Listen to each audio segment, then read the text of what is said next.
Right, today I am making for you a floral crown, or a circlet headdress as we would call it for our floristry at level 2. So I am making this with a selection of flowers that I have selected from the garden, and as it's VE day I've gone from reds and blues as much as I can. So we've got a beautiful peony, a lovely blue aquilegia, if you can see that, and I have gone for some very late narcissi that smell gorgeous, and I have over in my selection a little bit of lilac, and then I've gone for some nice green tones as well that we've got here, all selected from the garden. So I am going to take you through this and hopefully speed you up through the wiring process. But the first task is to make sure you get the right size for your own head.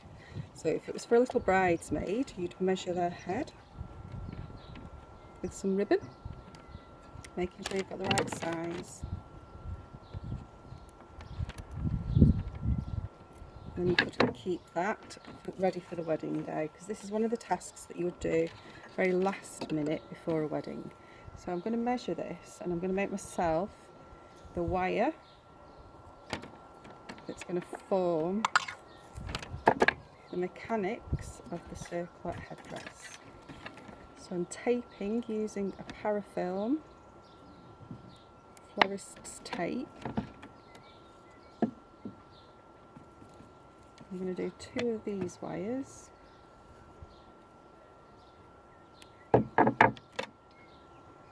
and then put them together for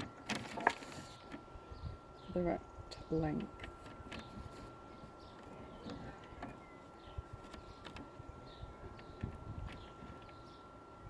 And then a little bit longer so I can join them together at the end.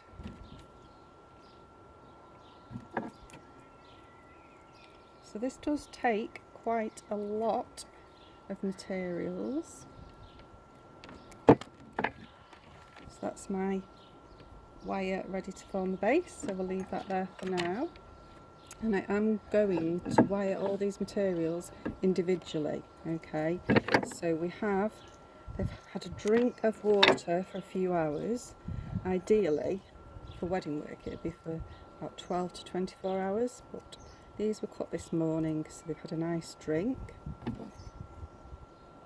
So you can see I'm wiring them on a lighter wire as possible. So I've got a couple of choices of gauges of wire here, 32 gauges and 28 gauges, depending on how heavy they are. You want to go for your lightest wire possible.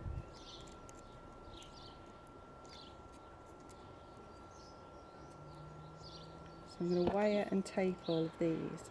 Obviously I'm not going to talk my way all the way through this, so I'll come back to you, give them a few, and then show you how to put it together.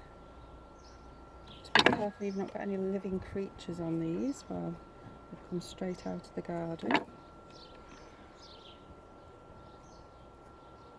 That beautiful aquilegia.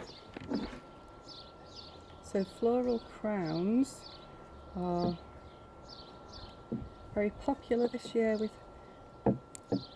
weddings and for festivals. And this weekend is going to be a floral garden party which has moved online. Lots of florists are going to be celebrating with guidance and how to do things, and holding demonstrations of their own in their own homes and their own gardens. And online this week, lots of our students have been creating designs and making their own floral circlets. So most of this materials are going to be done using this single leg mount, which is one of the wiring techniques we'd use, but I will stitch a few of the ivy leaves as well. So you have to be careful when you're choosing foliage at this time of year because it is such new growth. So I'm looking for the older growth to work with, otherwise it would be too soft and it wouldn't last for any length of time at all. So these are some of the tips you need to know. So a good drink and materials that aren't going to not work, not last. So I'm going to happily wire the rest of these materials and then come back to you.